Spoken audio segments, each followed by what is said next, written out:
These pictures were taken in 1938 in Czechoslovakia of the international Sokol demonstration in Prague.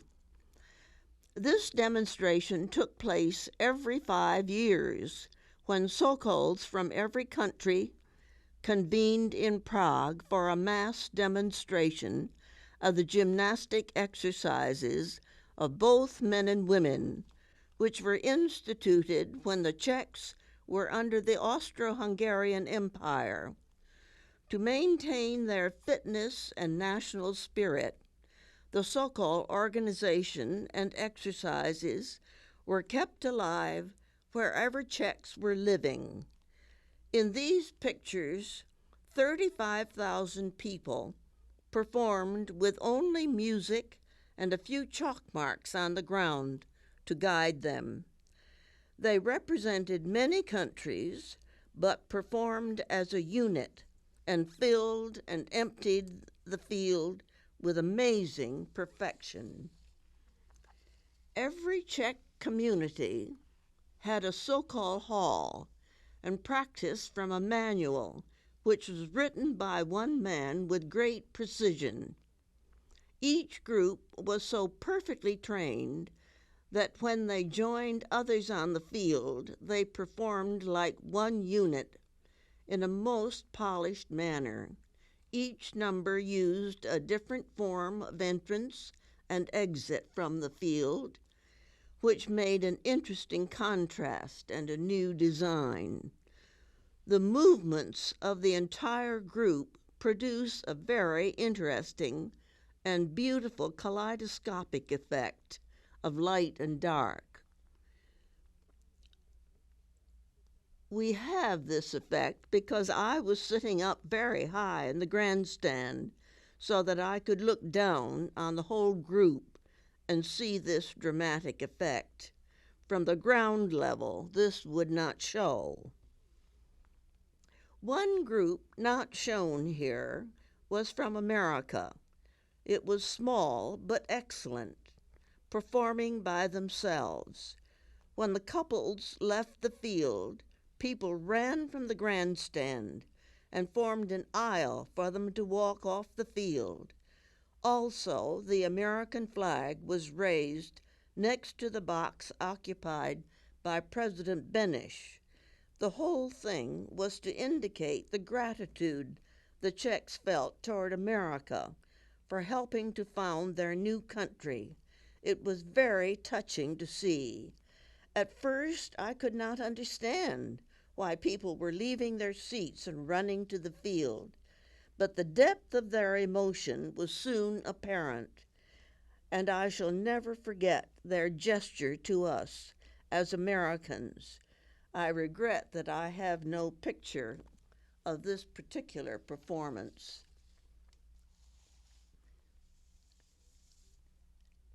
This is what was so interesting to me, the different designs they used in filling the field and in emptying it.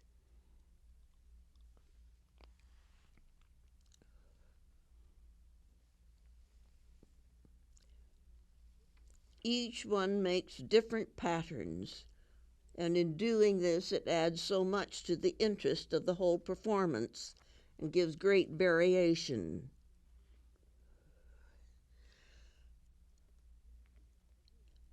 These are women with dark skirts and white blouses. Notice the precision of the diagonal lines. You expect them to be straight when you look straight, but to see those diagonal effects and in such perfection amazed me. I don't see how they could be so perfect.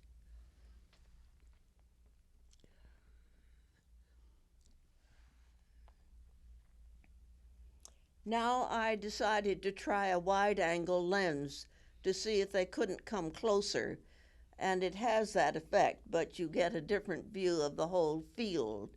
But it's interesting to see. Many of these were folk dances in their steps, and some were just exercises. I was sitting up very high so that it was hard to get the detail when I took in the whole field. Here again, they're emptying the field and doing it in a different way than they had previously. Now, this is the next day. We had to get up early in the morning in Prague and go down to the center of the town where we got an excellent position. All the newsmen and photographers were up high in the building right where we were standing. And this is a parade by countries and in costumes, the peasant costumes, and some groups with just the so-called costume.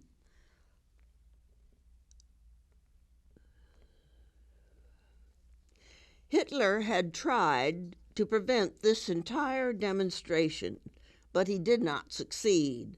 A large delegation of Yugoslavs came through on one passport and sent word ahead that if Hitler made war, they would stay and fight.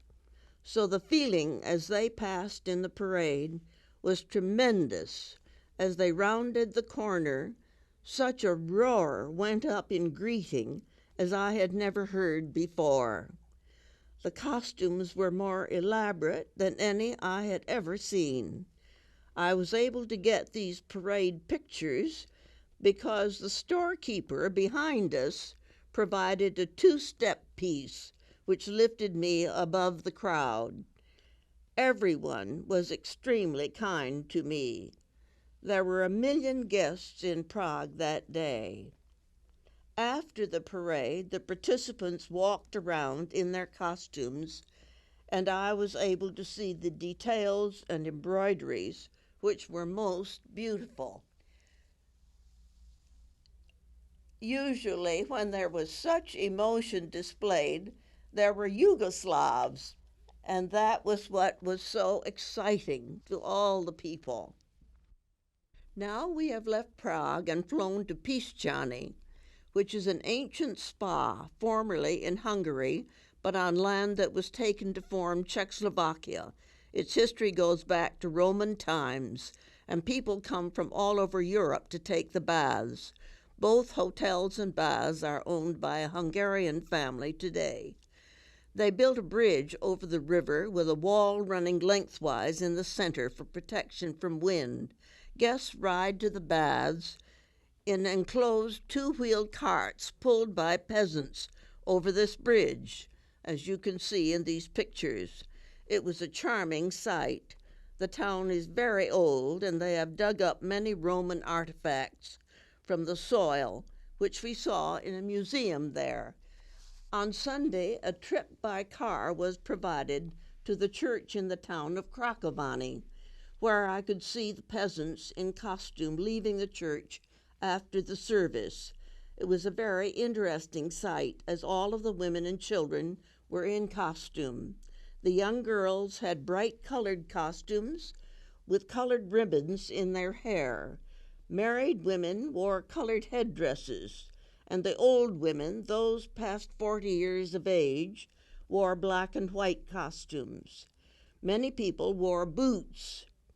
They loved to wear fine costumes to church, to exhibit them, as it is like a social occasion in their lives. For the church service, there were many more women than men, and it was interesting to watch them as they walked away down the road.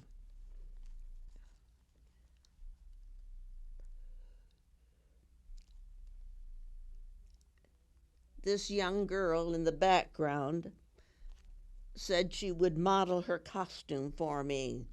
Here she is. It had eyelet work in front and on the big puff sleeves. She wore an embroidered pleated ruff around her neck and a large dark apron with lace at the bottom. The old people omit these bright colors, as you can see here. In the background were thatched cottages.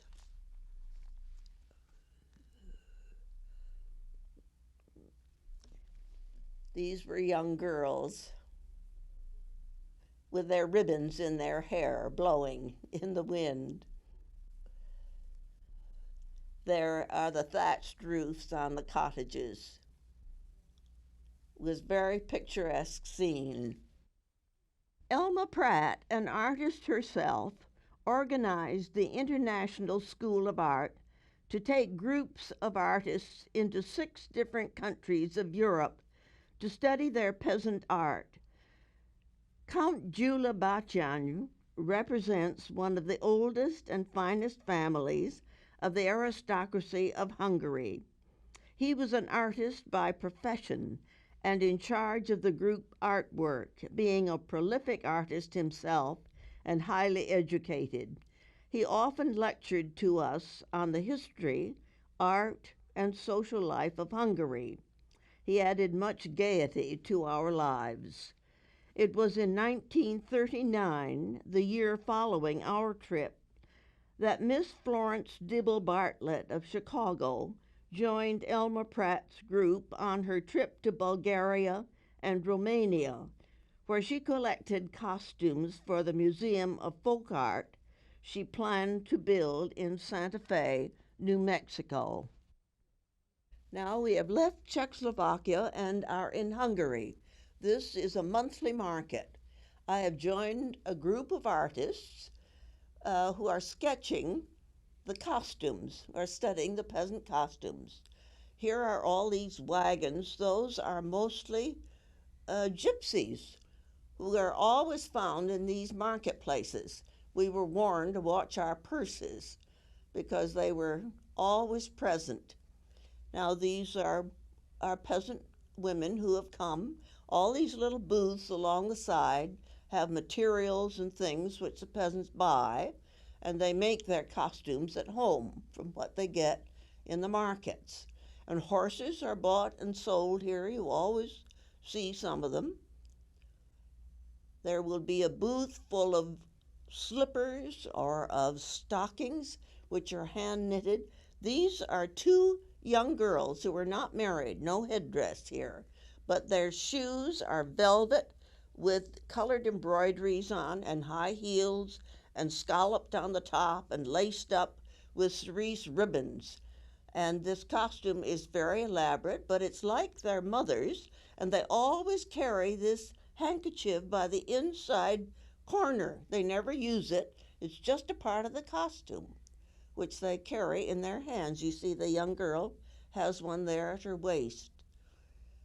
But they are also in velvet and chalet and brocaded silks and lots of petticoats so that they swing that way.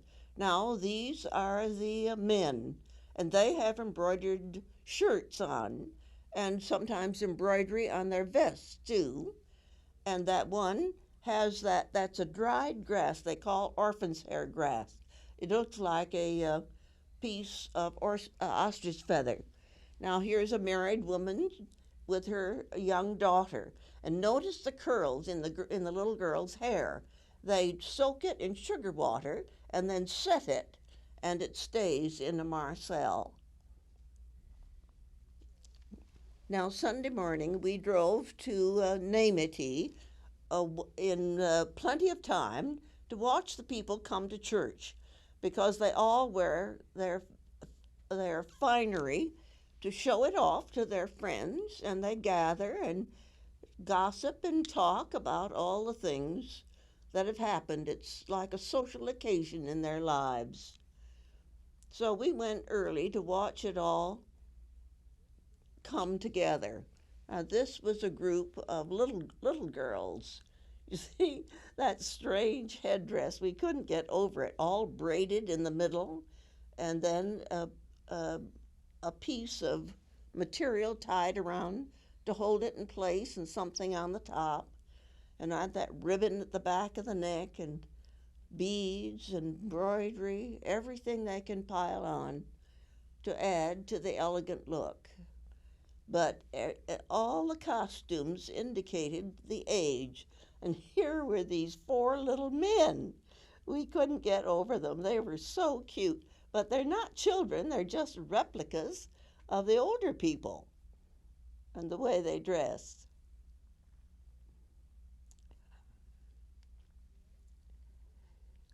The women here had a cardboard piece they fastened on their heads and then put a scarf over it.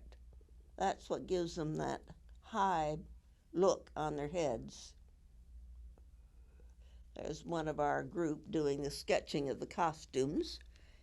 They all came to study the peasant art over here, so we got it as many ways, but Sunday was the best occasion. Now, these are young, unmarried women, but they look so oriental.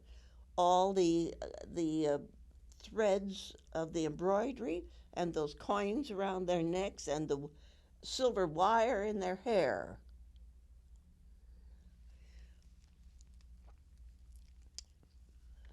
All the little girls together.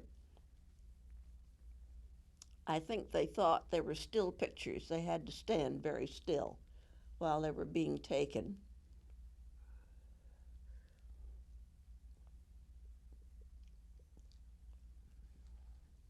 That is the church. Now the bell has rung that it's time to go inside. There were more women than men, and the women sat on one side and men on the other. They didn't sit together.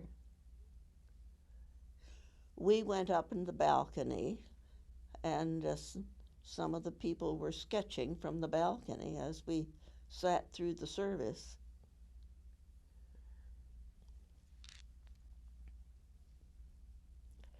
That little chap with his high hat, we couldn't get over those.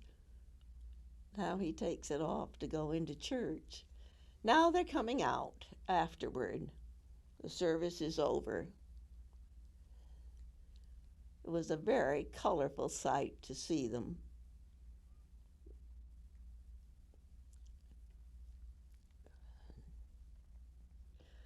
There is Count Bachan, who is the artist in charge of our artwork.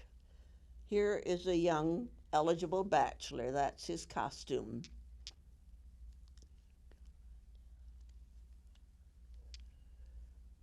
This tiny little fellow, we just thought he looked weighed down by his elaborate costume. They were all so cute.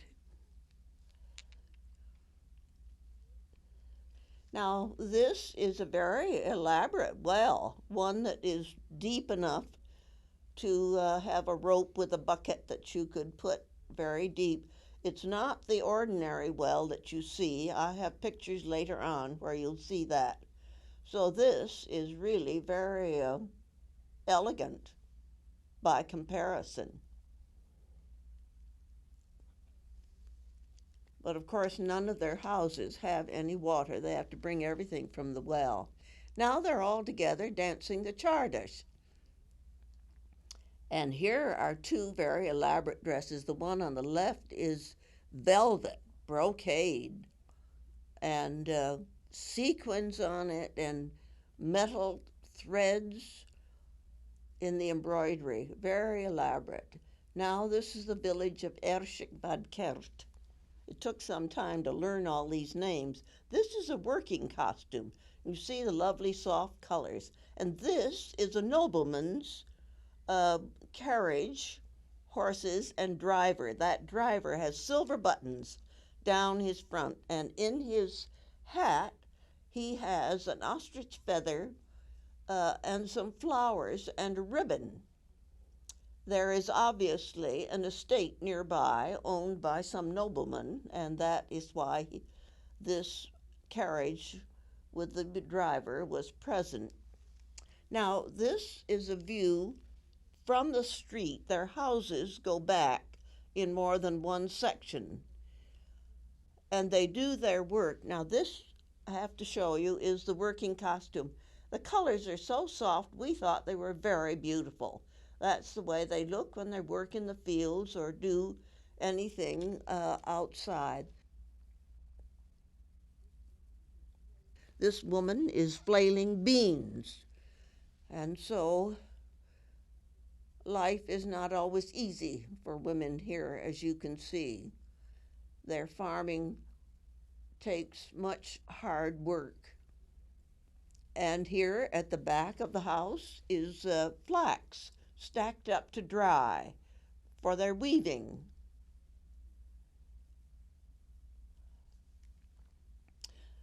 This is the main road with all the houses, and they continue back from the road.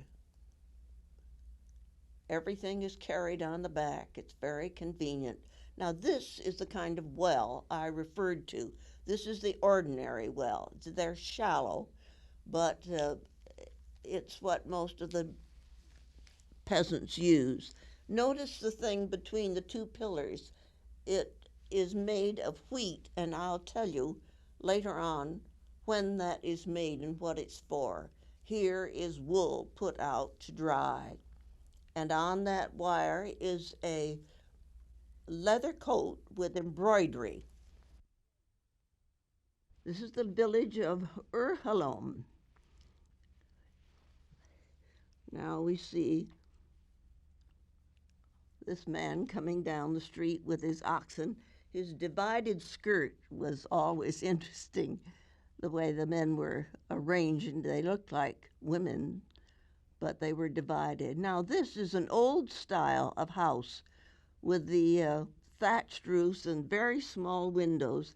I asked why the windows were so little, and they said, well, that's because there were so many wars all the time, and the peasants felt more protected with small windows. They could shoot their guns out the windows, but they couldn't be shot at so easily from outside.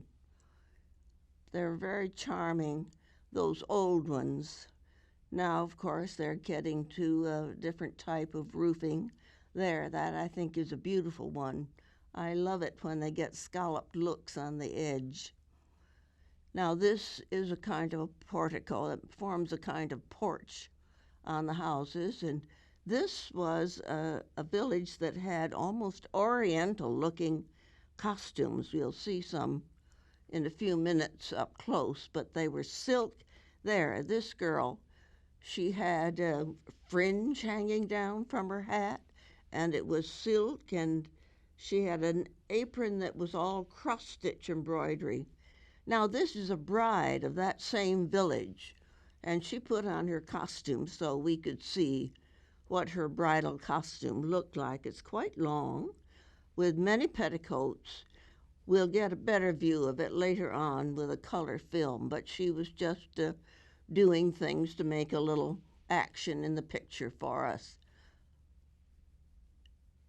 This little portico is used for all sorts of things as the family works.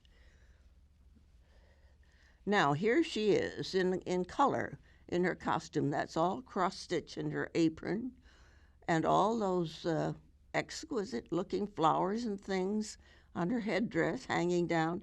Now, they asked her to climb up this ladder to show that there was storage space under the roof, which they used. And see the stencil on the wall there. They decorated their homes in every way. Here she is in a close-up with that stiff curling material of sugar water, but her headdress looks like a cake. Now, here she is playing an odd game. If a girl sees a boy that she likes who would like to marry him, she sends flowers to his mother. And then if the boy likes the idea, he presents the girl with this munch. And then if they both like the idea, then they go out and play this game in public. And that's like an announcement to the community that they are engaged. She was asked to climb the ladder here so we could see her petticoats. She didn't know quite what to do next. We gave her so many orders. Now, here were all the small fry of the village here to see what we were doing. Now, this is the daily wash out on the line to dry. And this is the ordinary type of well that most peasants have. I showed you one picture of one with a wheel, but this is very simple. It's a shallow well, but they have them distributed through the village so that everybody can go and get water, as there is none in the houses. Now, here are the ever present geese, which are so important for their down. And there's always a little girl to keep them walking along wherever they should be taken in the village. I always thought they were very picturesque and loved to see them. Here is another well in a yard beside the house in a convenient place. So you can see how it operates there. They're shallow and they just put the bucket on the other end and a great stone to weigh it down. Very simple, but when you think that every drop of water has to be carried into the house, it is not so simple.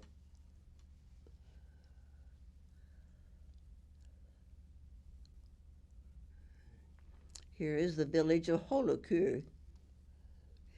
We arrived there just as church was letting out, and all the young people were lined up waiting for us to arrive. And they lined up, the girls in one group and the boys in another, all young, unmarried people. And we thought their costumes were charming. The boys had these long aprons with embroidery at the bottom and ribbons hanging down, and their brimmed hats and flowers in the crown, and silver buttons on their vests making a design. And of course, there was an accordion in case anybody wanted to break into dancing. They always have to have music of some sort. This was a lovely village. We enjoyed it very much.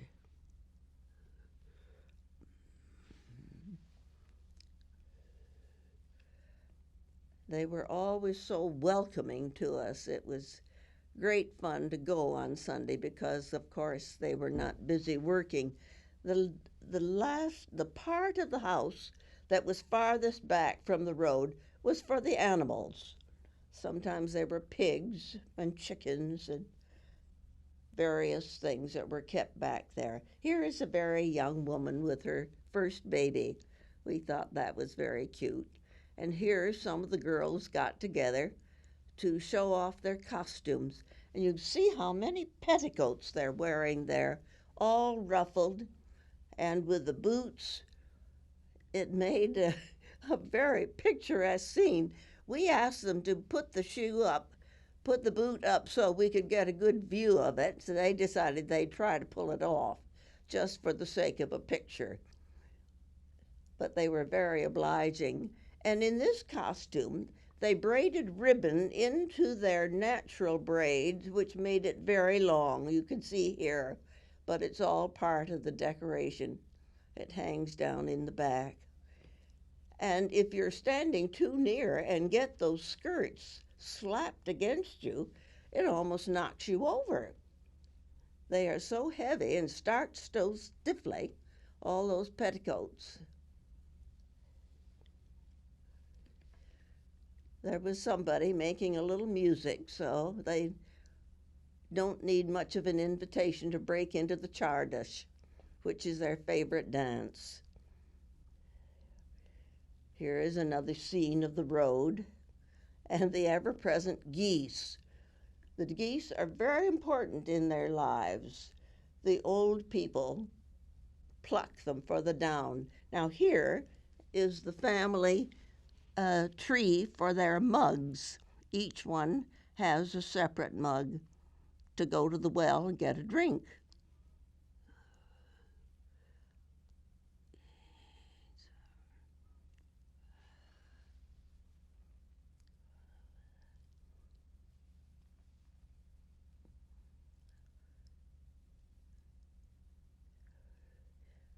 Here they're working again with the well.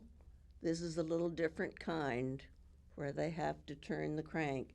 Now the Count took us over to Mohora because he wanted us to see this house. It belongs to an aunt of his. She wasn't at home, but she left the key so he could get in.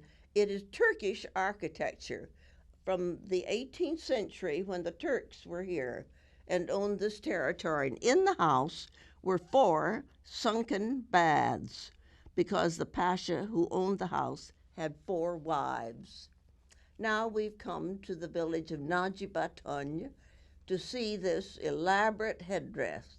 They were very anxious that we should get a very good view of it and see how they fixed it up when they really wanted to be dressed at their best. It looks like a very elegant birthday cake or something, and those beautiful ribbons, which were so decorative. So we spent quite some time, and they had these three women and two helpers to fix them up, and they had one layer of veiling after another, and all of the class sat back on the porch to sketch all of this operation. There they are, sketching in the background. It seemed endless. Now they had to put this lace and net veil on top of all of that confection that they've already fixed on the head.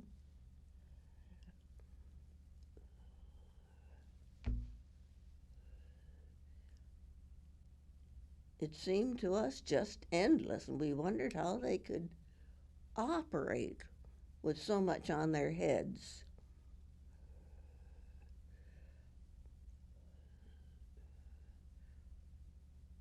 As you see, it has to be done very carefully.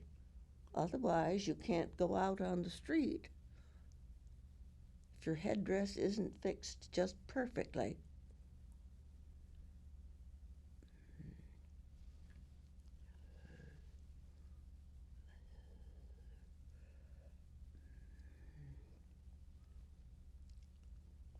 And this is what happens on Sunday when you put your best headdress on and go to church. And those long, beautiful ribbons are so lovely with the whole costume.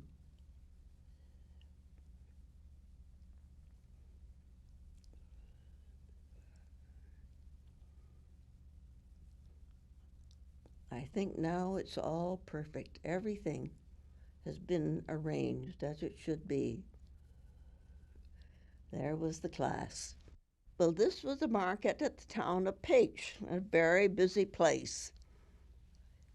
All the peasants come to get their materials and their foods and various things. Now, this was a part that was different than anything we had seen. They bring their own things that they have for sale, embroideries and pieces of materials that have been handed down for generations, and they sit in this market on the ground. We walked all around, and I bought some lovely things from these people. They were beautiful antique embroideries that they had saved because their costumes are part of their wealth, and they keep them in chests and big armoires, and they're handed down from one generation to another. A woman's wealth is in her costumes and in the number of pillows that she has with down.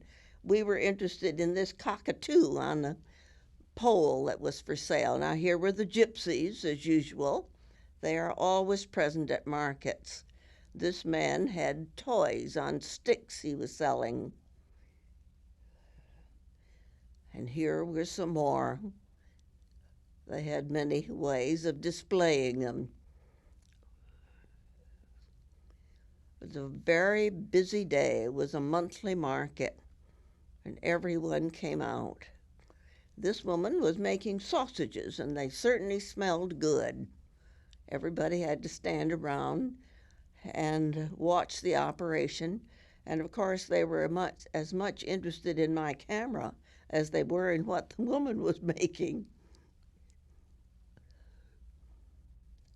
Now, Elma Pratt and Count Gyula Bachanya were the two people who were responsible. This was a harvest festival emblem that the peasants make on Harvest Festival Day in the fall. Count Beulah, well, they were both artists, but Count Bachyan had charge of the work that we were doing and taught all of us in our classes. Now, there was a Mrs. Malik who had an estate nearby, Nobody knew her personally, but she heard about us, and so she sent over an invitation for a picnic, a lunch on a Sunday. So we were delighted, and we all went in a big bus. Here they were cooking the meats over an open fire, and the tables were beautifully set with linen cloths, with embroidery on, and at each place were favors. We all had a green paprika because that is the emblem of Hungary. And then there were cookies in different shapes and decorated, the kind that you found in all the markets made by the peasants. And this girl at the end was a particular friend. She was a Hungarian. She was a delightful person. She was going to get designs for dolls that she was making. And after we finished eating, the peasants who work on the estate were all dressed up in their best costumes and came out to entertain us. There was this flat place that was quite dusty underfoot, but they all wore boots, so they didn't mind. And the usual chardish began. And again, all those petticoats you see, if you get hit by those flying skirts, it almost knocks you over. But I was very fond of this particular costume. We've seen it before.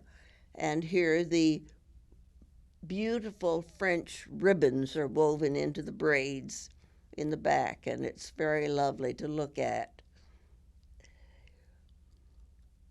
Now the young men have arrived and are standing in the background and will join in soon.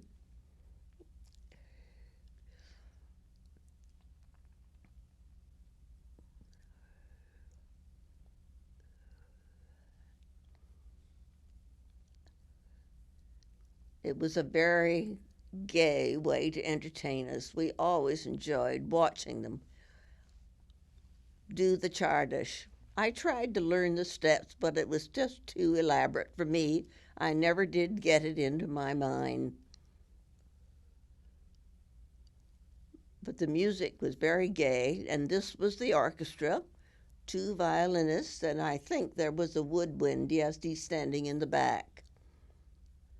But every village has musicians, so whenever they want to dance, they aren't at a loss for music.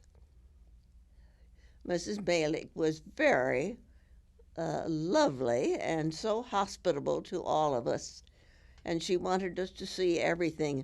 This gentleman was a member of Congress, but we all thought he'd had a little bit too much to drink that afternoon. This was her favorite horse, and he was a beautiful animal. She had him brought out so we could look at him. And she also loved her sheepdogs. She kept telling us about them, and pretty soon they appeared. Now this little girl has made a doll in the costume, just like her own. Here come the sheepdogs now. She was very fond of them, and they of her, because she raised a great many sheep on the estate. Now, after we left the party, we went over to this town of Remots, where we had been invited, and the people from 4 villages had come to greet us. They're all in costume, and they had lined up, and they had been waiting 1 solid hour for us to arrive. We were late. We felt very badly to have kept them waiting that way, but their costumes were lovely, and we were so appreciative of what they had done. Now, this girl was a bride. This was her bridal costume. And I'm sorry, this was not a color film. That's green velvet in that skirt. And then those beautiful brocaded ribbons and her elaborate headdress. It was a beautiful costume.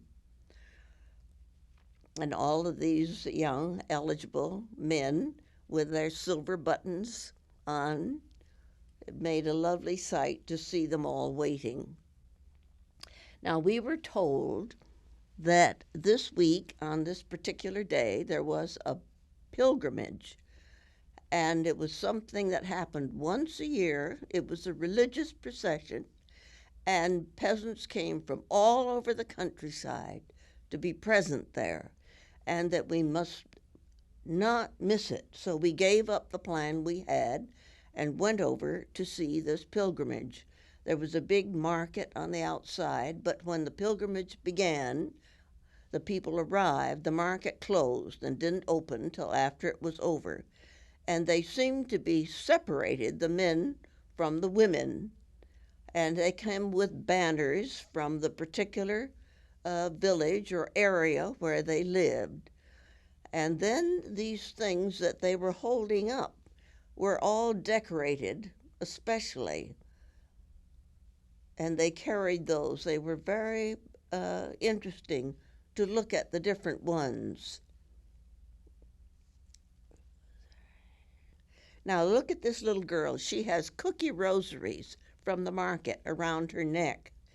I was enchanted with those. I even bought one and took it home, shellacked it, and used it on my Christmas tree every year.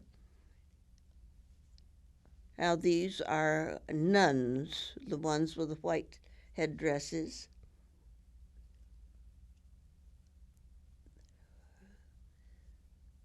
All the women separated from the men. I had never seen anything quite like it before. And here are all the clergymen, all the priests, and ringing bells. And the most important one was under the canopy. There he is.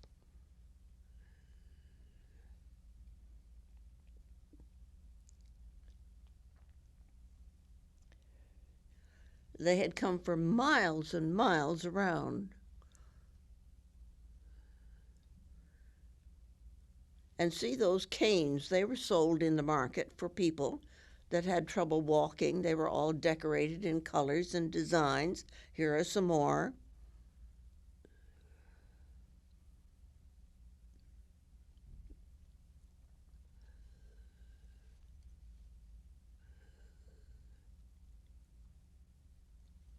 Many different costumes.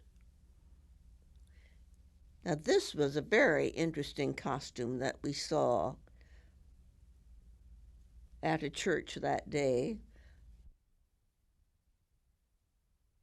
This is the town of Kashar. It was Sunday and they were all coming to church, and this was a great array of costumes that we saw that Sunday. It was quite exciting.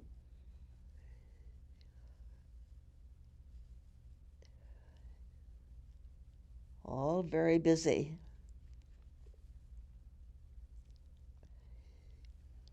This was a very interesting little town. It gives you a great view of the houses, but most of these, I think the second one is old, but the others are all more modern. There, that shows you. The old one with the thatched roof. But they all stood around to talk and gossip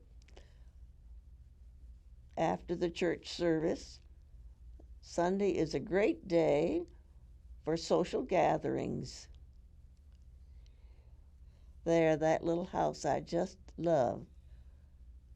It's a perfect example of the early ones. So much more picturesque.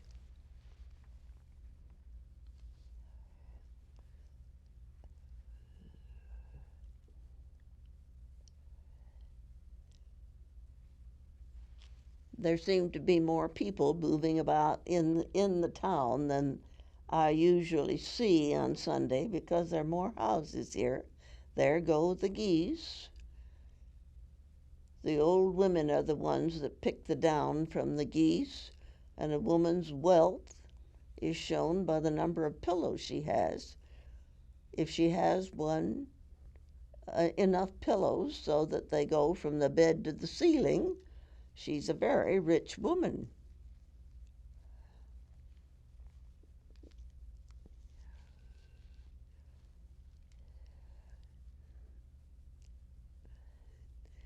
They look as if they intended to get to church.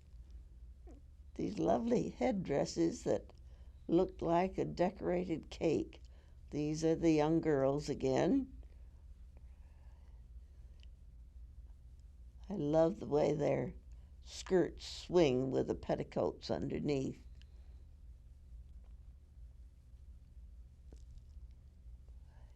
Now, this was a place they took us afterward where special dancers who were to appear at the Pearly Bouquet in Budapest on the day of the St. Stephen's Day procession. These are specially selected dancers. They went through every community to select dancers for that particular occasion in Budapest. So they got them all together and had them dance for us on this particular day. And they are very good dancers, as you can see. With these full skirts with all their petticoats below. Makes a very beautiful thing to watch. But you have to give them plenty of room. There was always music because every community had some musicians. Often they were gypsies who lived on the outskirts, and they always had music. This was part of the Pearly Bouquet, which was to be given at the theater later on in Budapest. We attended that when we were there for the last week. And they had a performance of all the peasant activities. Here are the musicians, so you can see there's at least two of them furnishing the music. Now, this is what I like.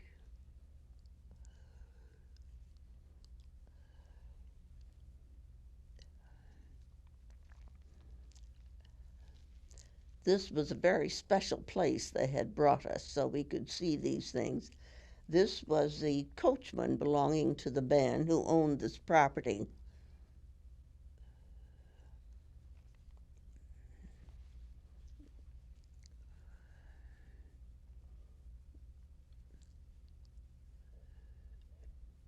And this is Count Batyanya, our artist teacher, with the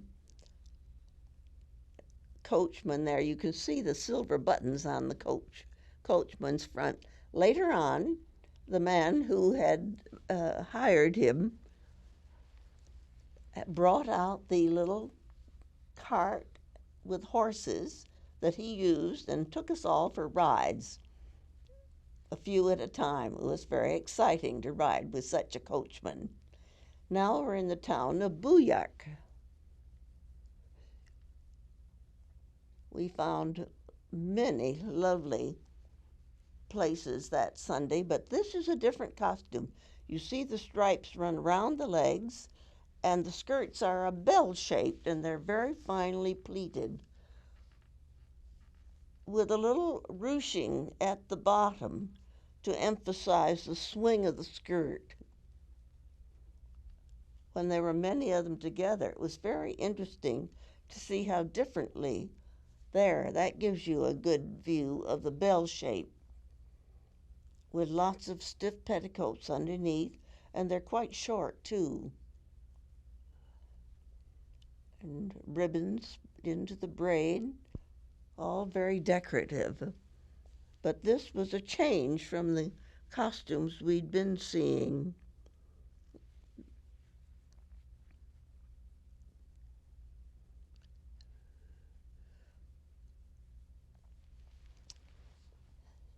These old houses are always so attractive. Here is a little girl, stopped for her picture. She was very pleased to be in the picture. And the usual village scene.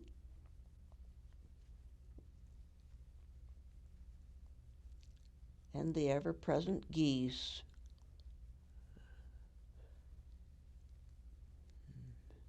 Now the church is out, and they're coming forth in their costumes again.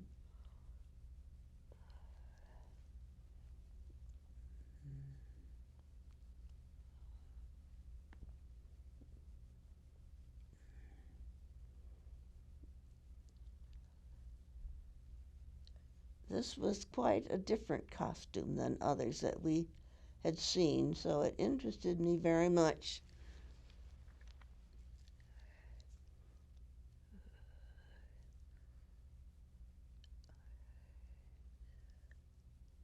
Little girl.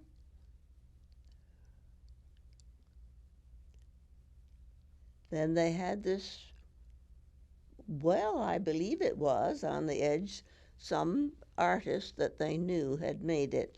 Now we went to this place that used to be a hunting lodge to see these special dances and decorative things. This is a distaff.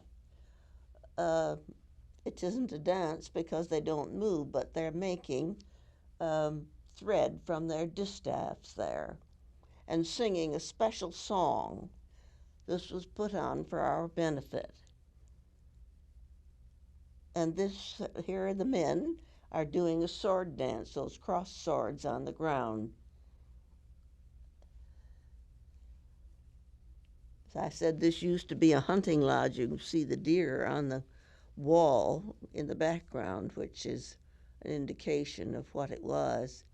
But these costumes were so elaborate and so many petticoats that we just couldn't get over the way they swirled out when the girls danced.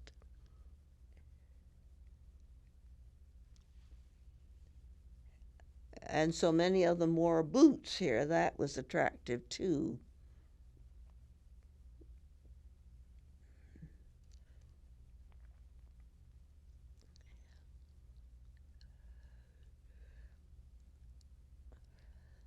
I never tired of watching the chart. I'm sorry I can't give you the music because it was very attractive. You wanted to get up and join the dance as soon as you heard the music.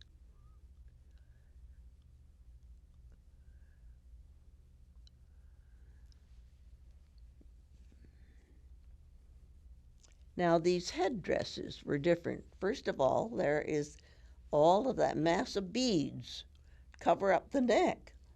And the headdress is very simple, but very beautiful, I think. This brocaded ribbon pleated into the back into that shape. And this was a bride, and we loved that little bird's nest effect on the top of her head. We thought she was lovely. And then she has those beautiful pieces of ruching on her shoulders. That was a lovely costume.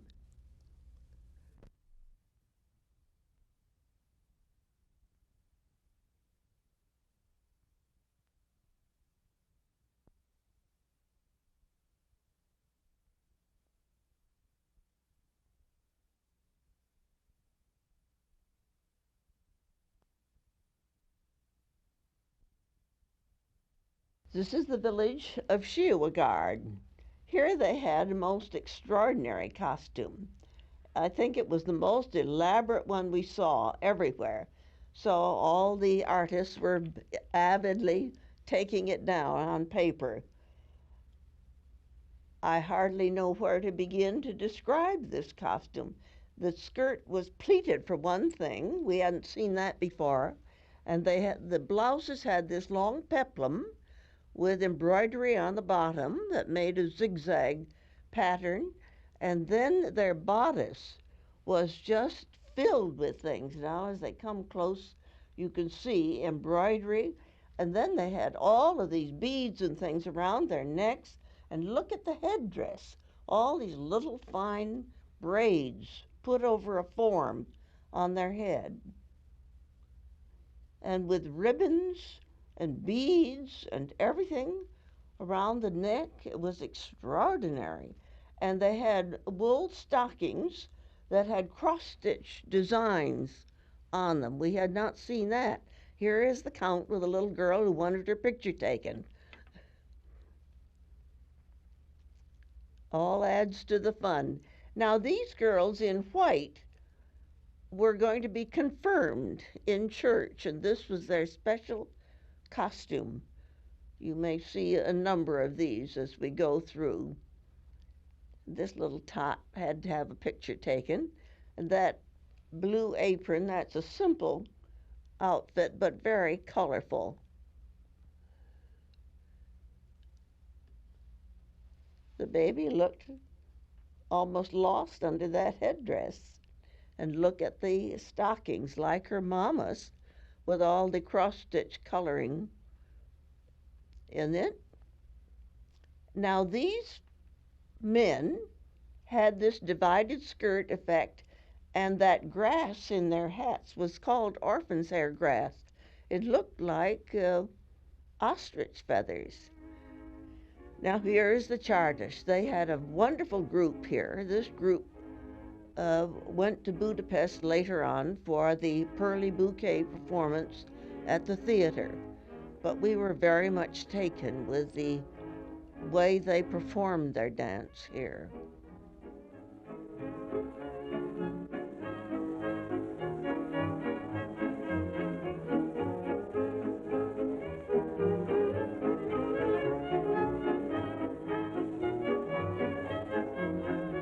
The sleeves on the men's costumes give such an extraordinary look as they hold each other that way.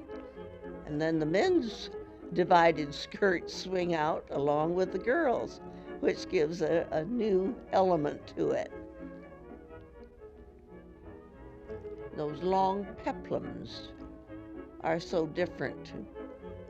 They were all embroidered and open work,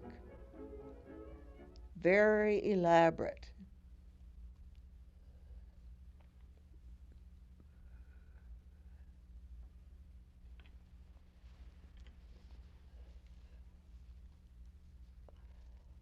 Now, here is a close-up showing you how this blouse looks from the front. All that mass of beads and all of the sequins and things they've put on the front of the dress, everything to shine.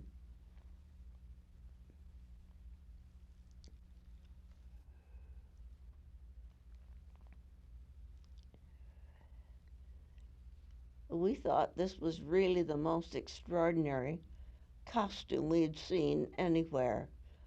It seemed to be the most elaborate, had more things on it.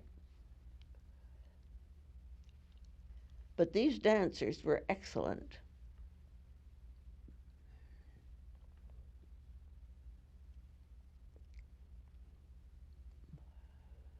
I'll show you the little orchestra later on, which furnished the music. I'm sorry that you can't hear what that music was.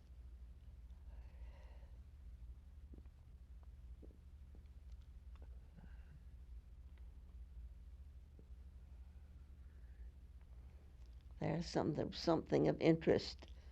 I thought it looked so interesting to see how they all bent forward and made their skirts. Here is the orchestra, and this one has a cimbalum, that piece of music there that the Hungarians love. The gypsies use it a great deal. We often saw them in the villages, though they were not outside. But it's played with these two hammers and the violins and one woodwind, so it gave a very gay effect with the dancing. Now here, on the 20th of August every year was the St. Stephen's Day procession in Budapest, and we went to the city and spent a week doing things. This is the most colorful religious procession of all Europe, and people came from everywhere to see it because it had so many interesting things. First of all were the clergy that wore their robes, and there were a few noblemen. Here are a few of the Hungarian noblemen in their noblemen's costumes, walking along with the clergy to add color.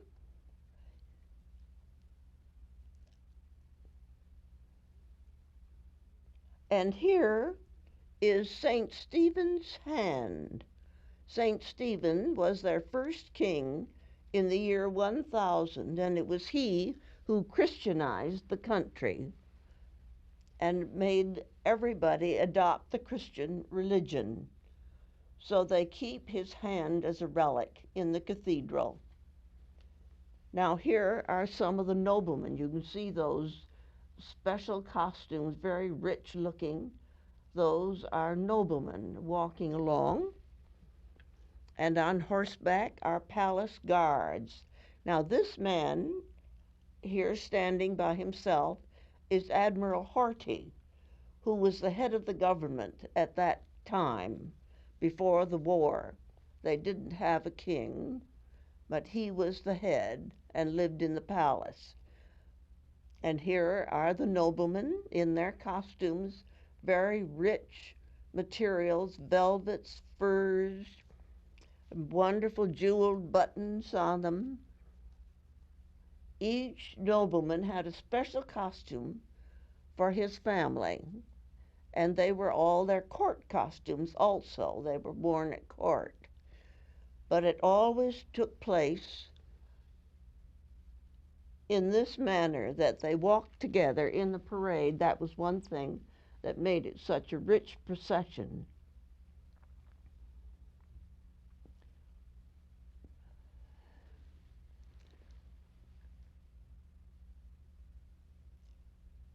With its banners and all of the interesting things. It was something quite new to me. I'd never seen anything like it. And these are noblemen also. And the pearly bouquet was taking place in the theater, so many of the peasants were in town, and we'll see them later on. Now this woman standing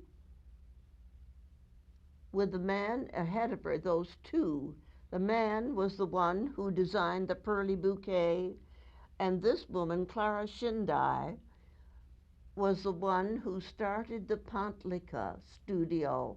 She took the peasant costumes and materials and made them into modern costumes. They were known all over Europe. People came from everywhere to buy them from her. Now these are the peasants. They've come to town to perform their dances, their games, and the things that made their lives colorful in their villages. They do this at the Central Theater in Budapest for a week, and everyone comes to see them. We saw this procession in the morning, and Count Bachan put on a party at his studio for us at noon, and then in the afternoon we saw the pearly bouquet. These are the palace guards. Now here come the people, the working people.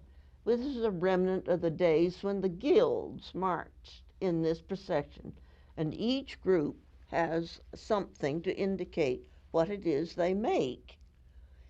But this was very like the days when the guilds were here, and it adds a great deal of color and interest to this procession. We were looking at this procession from the palace of the Countess Cartier. She was away for the summer and had told Count Bachan he could bring us there to see it because it was such a good view. It was so close, right on the edge of the street, but a very beautiful home. These are still the working people carrying these floats.